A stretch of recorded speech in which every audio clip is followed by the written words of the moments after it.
അതെ, മനുഷ്യനുള്ള ഒരു ചിന്തയാണ്. നമ്മൾ ഈ ആത്മീയമായിട്ട് ഇറങ്ങി ഒത്തിരി ആളുകളെ ഇങ്ങനെ പഠിക്കുമ്പോൾ സ്റ്റഡി ചെയ്യുമ്പോൾ ഈ പലർക്കും ഈ ആദ്യകാലത്ത് ഇറങ്ങിയതുപോലുള്ള തീഷ്ണത പിന്നീട് കാണുന്നുണ്ട്. എന്താണെന്ന് വെച്ചാൽ പിന്നെ തണുത്ത് പോകുന്നു. എനിക്ക് അതിനകത്ത് പറയാനുള്ളൊരു കാര്യമേ, മറ്റു കാര്യങ്ങളിൽ നമുക്ക് വേണം മെഡിക്കൽ ചെക്കപ്പ് നടത്താം, നമ്മുടെ ശരീരഘടനയെ അപേക്ഷിച്ച്.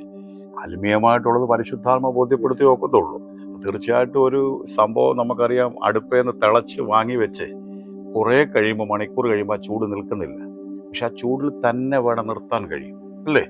എന്ന് പറഞ്ഞ പോലെ ദൈവവചനവും പ്രാർത്ഥനയും പരിശുദ്ധാത്മാവുമായിട്ടുള്ള ബന്ധവും കൂട്ടായ്മയും ദൈവദാസന്മാരുള്ള ബന്ധവും എപ്പോഴും ഒരു കണക്ഷൻ എന്ന് പറഞ്ഞാൽ ലോകവുമായി നമ്മൾ മിങ്കിൾ ചെയ്യാതെ ദൈവവുമായിട്ടൊരു ബന്ധത്തിലേക്ക് നമ്മൾ പോയാൽ തീർച്ചയായിട്ടും ഒരു പരിധി വരെ നമുക്കത് നിലനിർത്താൻ കഴിയും. നമ്മളാണ് അത് തീരുമാനിക്കേണ്ടത്.